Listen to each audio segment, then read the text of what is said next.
Hello, hello, good morning, but it's daytime here, not dawn. If you live in Daytona Beach, Florida, it's daylight already, but if you're in the central time zone, it is still dark.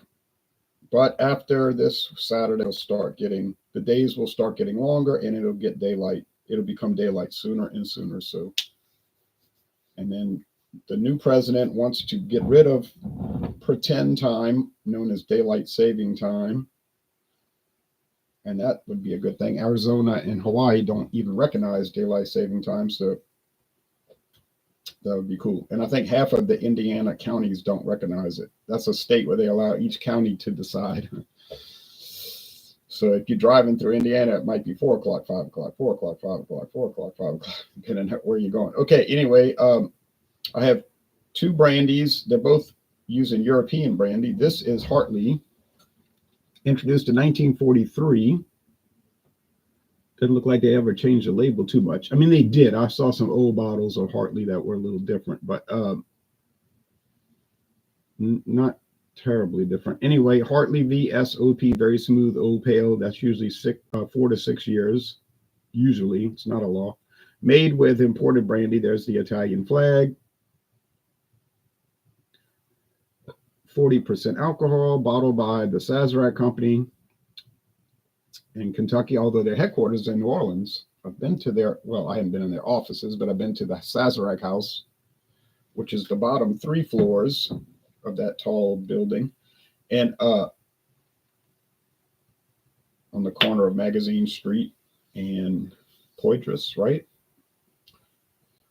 Street, I think. Okay, anyway, so you can go to the bottom 3 floors, and it's an interactive museum, an interactive cocktail museum.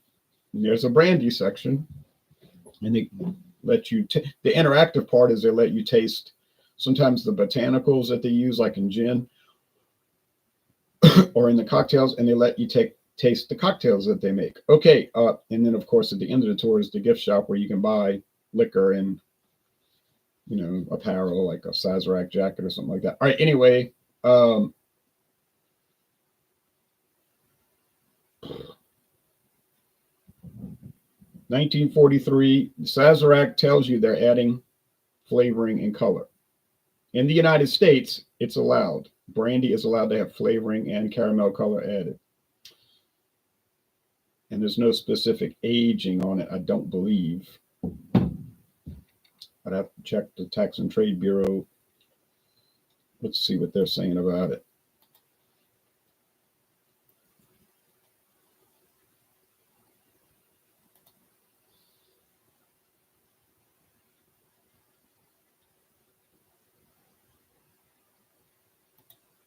Check that out in a minute. And I did find out, now we're going to France. Here's the French brandy that I brought. This is Brandy Sainte Louise, introduced in 2018. Now, the lady who owns Ricou Spirits, the owner of this brand, she said she found an old brandy label from the 1800s and used it on her bottle. It was, wasn't trademarked. It was just an old out of use label. And there was a report on CBS News this morning about how a lot of things are going to go into public domain starting January 1st. So anybody can use them in their own marketing without permission because the copyright will expire. They were playing Popeye the Sailor Man. So they're saying Popeye was going to go into public domain. Now, I don't know if that applies to Popeye spinach. There's a spinach brand, canned spinach, that I see a lot of people buy. Popeye.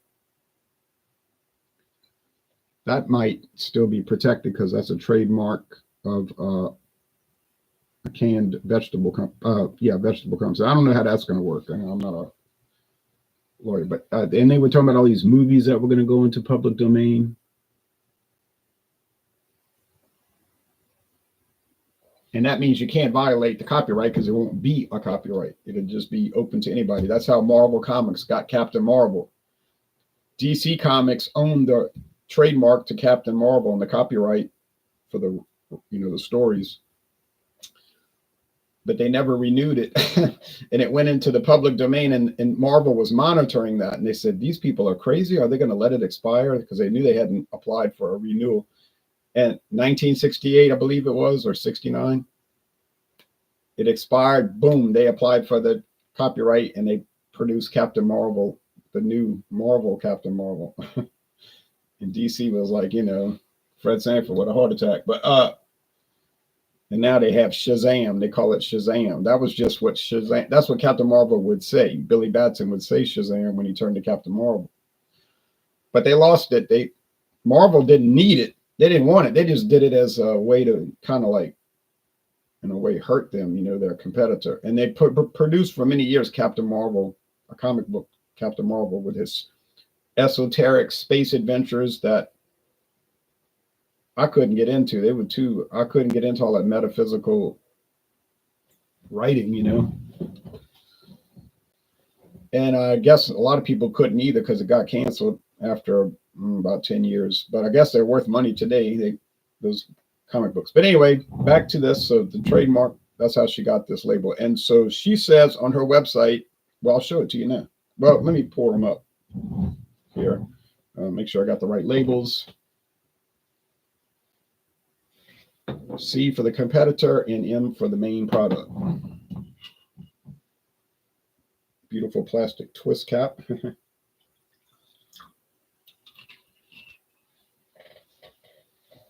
Glass bottle, clear glass, not the best, but.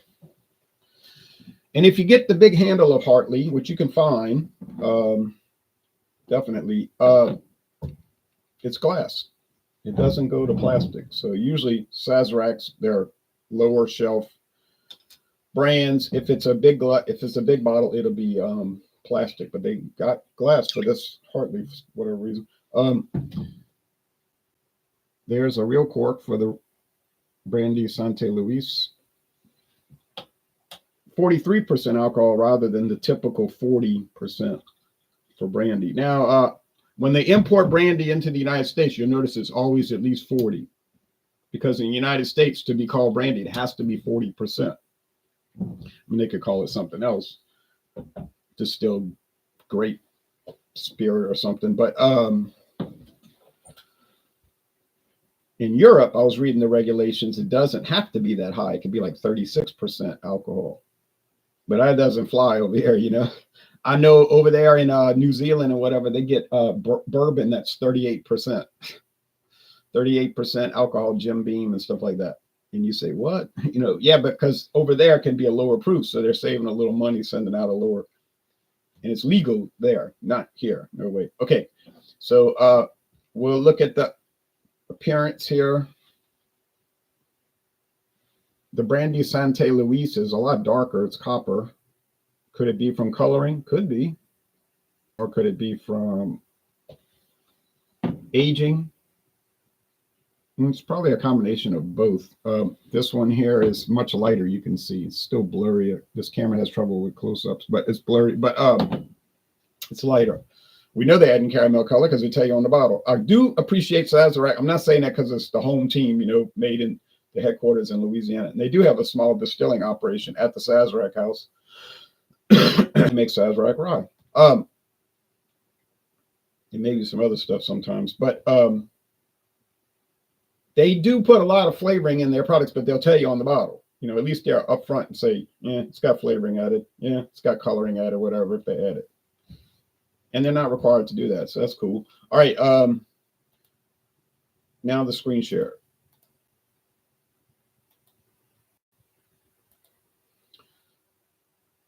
So this is a lot of text. The important part is it's a blend of Charente called eau de vie, meaning grape juice, basically, aged and turned into wine. Aged, they turn it into wine, then they distill it. Get it? Aged in French oak between 3 and 10 years in the Cognac region of Charente. Terroir and expertise in this region are legendary and have the highest standards of brandy production throughout history. Okay. 40. All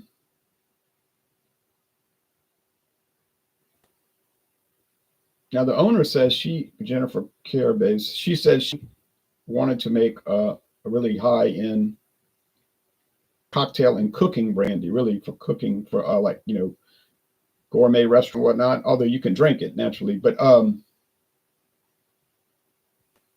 instead of them using some like Crabari is a common cookie, although you could drink it, but it's pretty low end, so she wanted to make this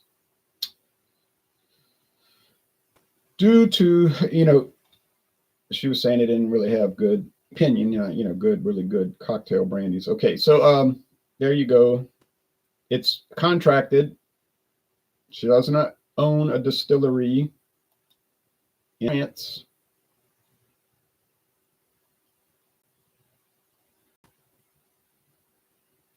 She has it contracted out, which is a common practice around the world that people have stuff made for them. I mean, look at the Sazerac. That's made for them. Sazerac, the Italian brandy distillery. Oh, and I was reading about bulk after I got last night. And this has been a really fun series, by the way. I've been enjoying it. I've been doing one after the other. I hadn't gotten bored with it. I was like, man, all these companies got this brandy, right? But they don't say where it's from. And I started looking up brandy distilling. And yeah, just like I thought, there are American and companies that do bulk distilling. Like, they don't make a brand, they just make huge amounts of Kentucky bourbon, or even they were saying Minnesota bourbon. Yeah, you can make bourbon in Minnesota. Brandy, gin, vodka, whatever you want. And talking about, you can order from us, but you can't order it if you're a consumer. You got to order it if you're a producer or bottler. And they had the formats in which it could be ordered, which was like, I think the smallest thing you could buy was a barrel, or you could buy a tank car, a bean car full of it, whatever you wanted to buy. So that's the kind of customers they're dealing with, not me and you. And so she got this. Now this is age 3 to 10. And you say, well, how can it be age 3 to 10 years? And it is Frederick Widman and Sons Limited, wine merchants. There's your import. And this Ricou is quartered in Texas. Well, here's what brandy is usually a blend, almost always a blend of different brandies, stocks. So the youngest brandy in the blend is 3 years and the oldest is 10. What was that? And if you wanted to put an age statement, you would have to call it what? You know what? A 3-year brandy, because that's the youngest spirit in the blend. Just like Johnny Walker Red Label, it says age at least 3 years, because the youngest whiskey in Johnny Walker is 3 years old. But they got some whiskeys that are much older to give it a nice thing, flavor. You go with the youngest spirit in there. Now, also, I looked up some French regulations, European Union regulations, and it's very open to interpretation, and it's written that way. And I'll just tell you, it was saying brandy has to be made from grape wine or other fruit wine, has to be aged 1 year in big oak barrels or only 6 months in a small barrel. So it said 1 year or 6 months. That's minimal, right? In a small barrel. Can have caramel color for consistency. Color, it said that can have caramel.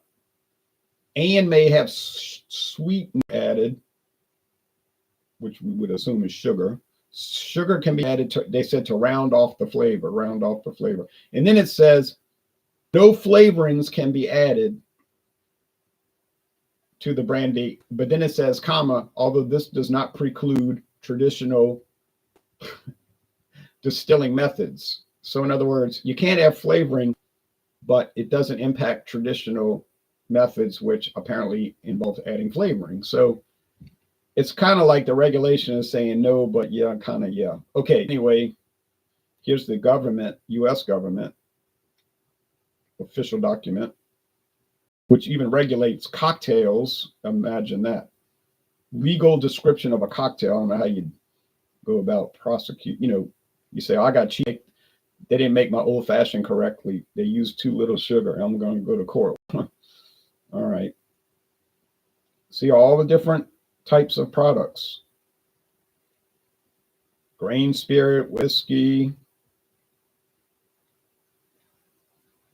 Look at all different whiskeys. It's like pages. Gin, brandy. Here we go, brandy.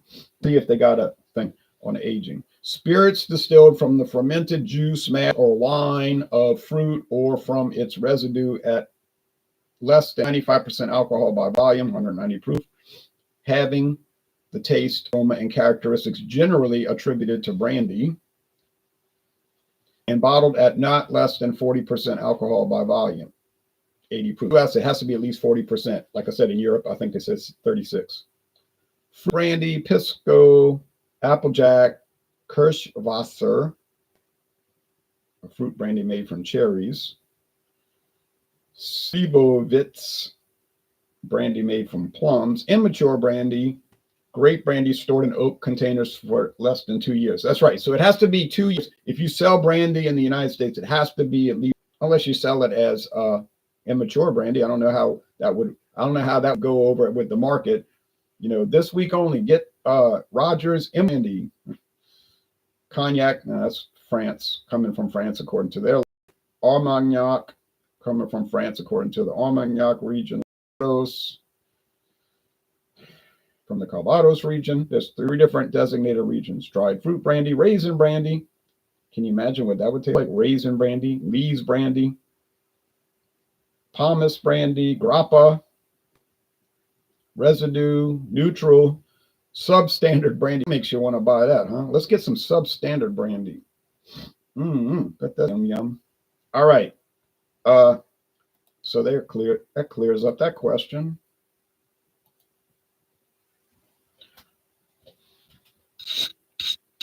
But there's so many types and options. Obviously, substandard brandy would be used in something like those flavored products. All right, good. Where it's going to be masked anyway. Herbie says, good morning to you, Herbie, in India. Wesley Estheimer says, welcome back and just watched your Alpha Gator Mystery Beer Challenge. Good video. Yeah, and then we did a duo review last week, and I deleted it because I was like, wait, we just did. And David was right. He was like, didn't we just do Alpha Gator? In my memory, I was like, because we do so many videos, I'm like, no, I don't. It was a year ago, but I just said, nah, we don't need another Alpha Gator video. Good video. I agree. 9% ABV is too high for my liking. Yeah, it's high, it's strong, and it's not a true IPA. It says on the front, India Pale Ale, and then on the side, and they write, and they're clever, you see. They put it in blue writing on a blue background. You can barely see it, but they'll claim, hey, we didn't hide it. We're saying it on the side. It's in microscopic print. It's blue on blue. And I guess the government lets us slide, but it says on the side what it really is, a malt beverage with natural flavors. Boy, and my friend David, he just flew off the handle when he saw that. You know, it's like, it's not even a real IPA. You know, they're tricking us. Hey, they do the same thing with the Voodoo Ranger line. You get the Fruit Force and the Tropic Force. Look on the side of the can. It's real small. It says malt beverage with natural flavors. And the same people that'll brag, some of the same people that'll brag on how good Tropical Force is, they'll never drink a flavored malt beverage. Well, you just drink one. And talked about how ideal it was, because I know a lot of people like Tropical Force and Juice Force. Not for me, but if it's popular and people buy it, hey, what the heck? I can go to Circle K gas station. They got big, tall, 19. I don't know why anybody would want to drink a 19.2 ounce can of 9% alcohol. That's just asking for it. But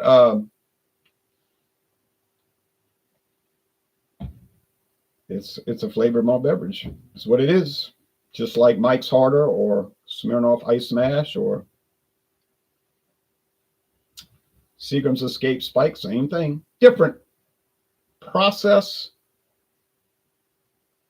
same result. All right, there's more than one way to get to the end result. Drinks for Christmas Eve. I hadn't thought about that. Nothing special, honestly. Or for Christmas Day, I'm planning to do a hangout on Christmas Day about a topic. I don't know what is it, Pilsners, I think? Christmas Day, Pilsner beers. I gotta buy it. I don't have a Pilsner beer in this house. I can get Jack's $1.99 a bottle. That's overpriced, but for a single, you're paying for convenience. They claim it's a Pilsner on their website. I don't personally find that it really tastes like a proper Pilsner, but they're saying it's, I guess I could bring Miller Lite, and they call that a Pilsner. That's a joke. That's no kind of Pilsner. Believe me. Believe me, you. Believe you, me. Okay. Will I be able to tell these apart? I hope so. The Brandy Sainte Louise is like $25 or $30 a bottle. Yeah, 25 low end, 30 high end, I guess. I found it for $20.99. Haha. True story. So I bought it because I knew when I saw $20.99, I said, that ain't right. That stuff's higher than this. I just knew it. And I was right. $8.99 on sale at Winn-Dixie till the end of the month. Till the 29th, actually, not the end of the month, almost the end of the month. All right. So, yeah, should work out. Here we go. And also, Brandy Sainte Louise is 43%. So you get a little higher proof. That might be detected in the tasting. All right. Hopefully, I get it right on aroma only. You know what brandy really smells like to me? It smells like raisins. You know those sun-made golden raisins, the yellow raisins? That's what it smelled like to me. Well, raisins are made from grapes. Brandy is typically made from grape wine, so usually it's white wine, and golden raisins come from white grapes. They're green when they're raw, right? But then when they age them in the sun, they turn golden.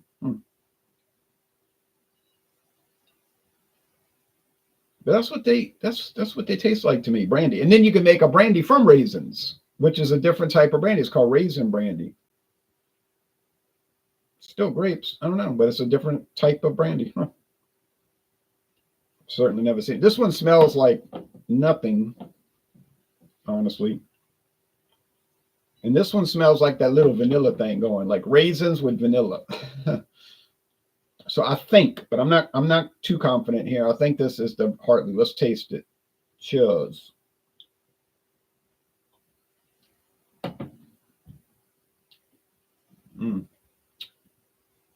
See, once I put that idea in my mind about the golden raisins, I'll never get it out of my mind. For the rest of my life, I'm going to say that brandy tastes like golden raisins. And because I kept wondering for years, like, what does this taste like? I knew that I knew brandy tasted like something, but I couldn't figure it out. I was saying grape leaves, but it does have a grape leaf kind of thing, but which it doesn't contain grape leaves, I wouldn't think, but by any means. But yeah, golden raisins. I finally pinned it down. It only took me about 9 years, 8 years to figure it out.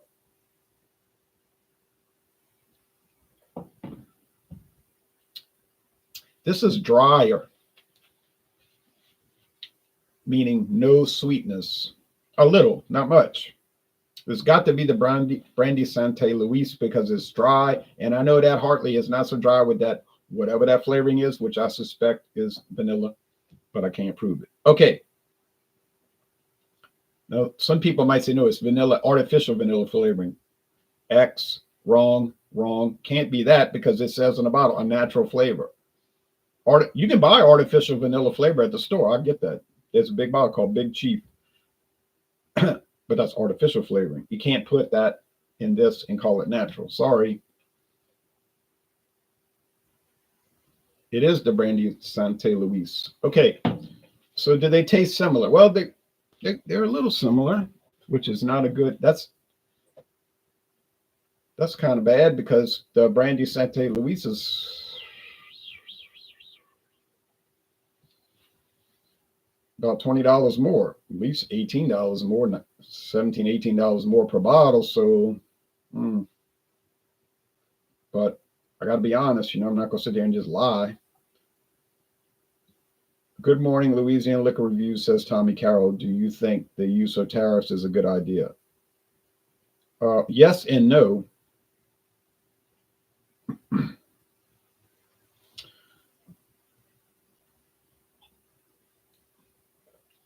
So Hartley, it's worth the $8.99, $9.99, even $10.99. Above that, I'd probably skip it. And actually, I did skip it because when they had it at $10.99, I never bought it. But when they dropped it to $8.99 this month, I thought, or it was actually a couple of months ago when I bought it. It had gone on sale, and then they brought it back to the regular price, and now it's back on sale.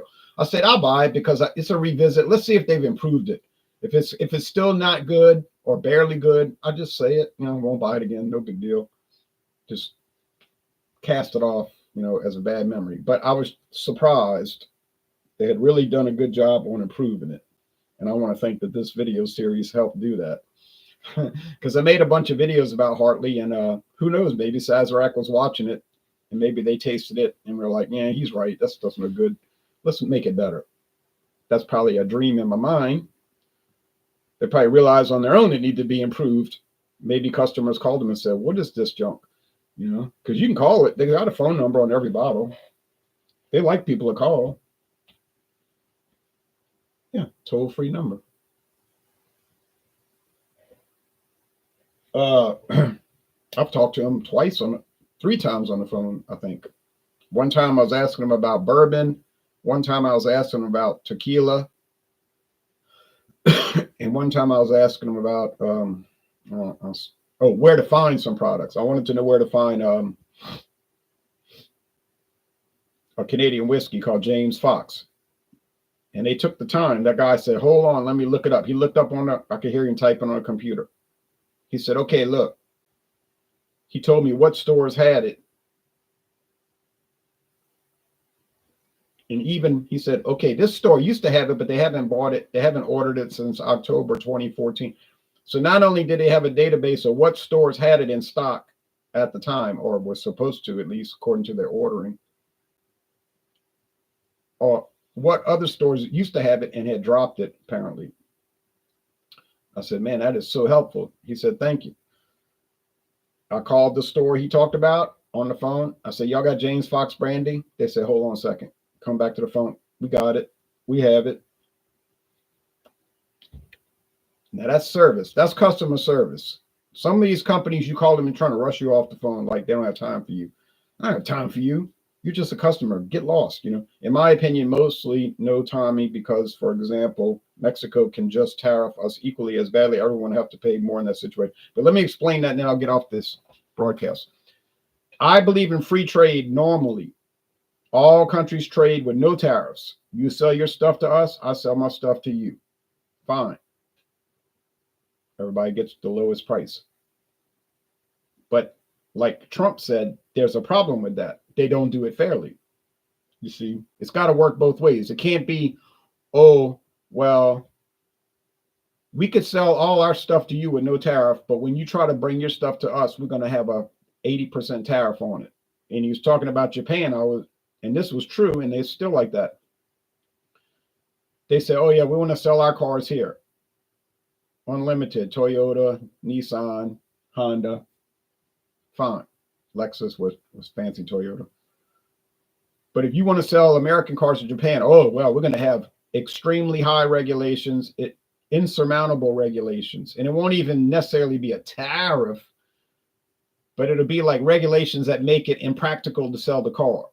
You see what I'm saying? They do these like underhanded things like, oh, the trim was 1 millimeter off the spec, so you got to send it back. In other words, they know what they're doing. You see, the customers could decide that. The Japanese customers could decide if they don't like American cars, they just wouldn't buy them. Okay, so it's like, I remember years ago, Chevy Camaro.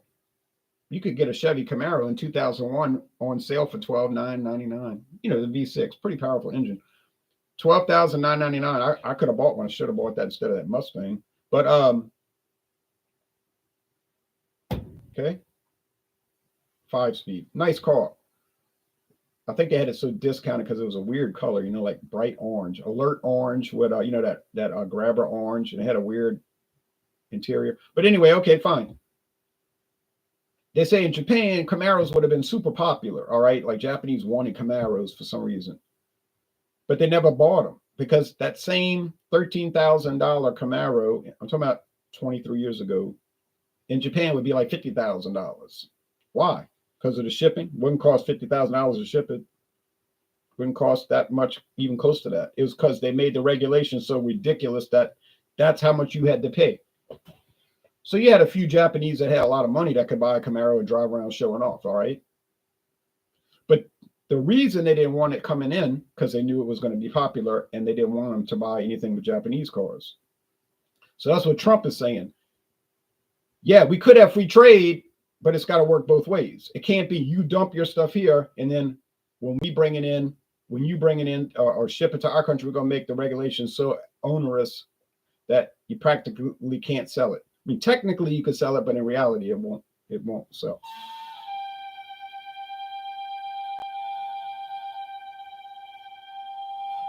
That's that refrigerator. I should get it fixed, but then it would cost more to get it repaired than it would cost for the refrigerator. You understand? It squeals when it cuts on. I'm not going to pay $100 to have it repaired. It still cools and freezes, so it works. It just makes us squeal. You know, an appliance loses all its value almost immediately. So I'm not going to pay $100 to repair a product that's not even worth $100. My father's refrigerator broke, stopped working, wasn't cooling. And a repairman came over and he's like, man, you know, I can fix it. I know what's wrong with it. He said, I can repair it. No, but I can repair anything, you know. He said, but it's going to cost more to repair it than it's worth. He said, but do what you want. But he said, if it was me, I would take it and put it by the street and let the people get it and go buy a new one. But you do what you want. My dad was like, nope, you told me exactly what I need to know. And he pushed it out by the street and the man left. Didn't even charge him. That's a good repair. You know, some of these crooked repairmen would play all these lies and games and want to repair it, even though it's not worth it. But he was honest. Say, look, it ain't worth it. All right, so back to the tariffs. So what Trump is saying, look, we'll do free trade. See, the tariffs are the hammer. That's the leverage. And he's trying to get Canada and Mexico and other countries to do true free trade. It's got to work both ways. You can dump your stuff here, but we're going to dump our stuff there. And he's more for bilateral agreements. Bilateral means two countries making an agreement. We make an agreement with Mexico, make an agreement with Canada, make an agreement with Luxembourg, make an agreement with the United Kingdom, make agreement with Paraguay. Not a big trade arrangement like North American trade agreement where there's like 2,000 pages with regulation nobody can understand, where it obscures everything, and then it's the same old scammed, and they're making the money. He said those days are over. Good point. It's situational. Right. That's what he's saying. But you see the media, they just twist it and say, oh, no, he wants to raise prices. He wants you to suffer. Man, I was watching Trump interviews from 1980. That's 44 years ago. Okay. He was saying the same thing 44 years ago as now. People say, oh, he's playing to the crowd. No, he's not. 1980. What I just told you, he said that. 85, same thing. 90, same thing. 95, same thing. 2000, same thing. 5, 2010, 2015, same approach. Okay. So they can't say, oh, he keeps changing his tune. He didn't change his tune on that. But the Reagan administration was willing to tolerate that. You know, and that was the criticism of the Reagan administration. You talk a good game, but you don't back it up. So what's the point of talking about it? And that's what the American car companies were begging the Reagan administration to do in the 80s. So like, why is this going on? We cannot sell our cars overseas because they will not allow them to come in. But they can sell their stuff here free. No problem. And Trump's saying it ain't going to happen. It's going to stop. And of course, all the other companies are saying, oh, no, don't take away our scam. We like it to work only one way. In other words, we want free trade, but it only works on the shipping out, not the shipping in. You see, so that's the thing, Wesley. He knows free trade is the best way, but it has to be free, even. We're not going to play cards where you can look at my cards and I can't see your cards. All right. It's a new game starting January 20th, where we're going to play cards and I can't see yours and you can't see mine. Or we're going to both show each other our cards, but it's not going to be where one side has a disadvantage. In other words, it's not going to be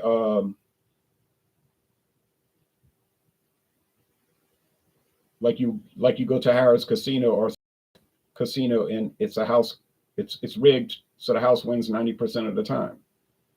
Not going to work that way.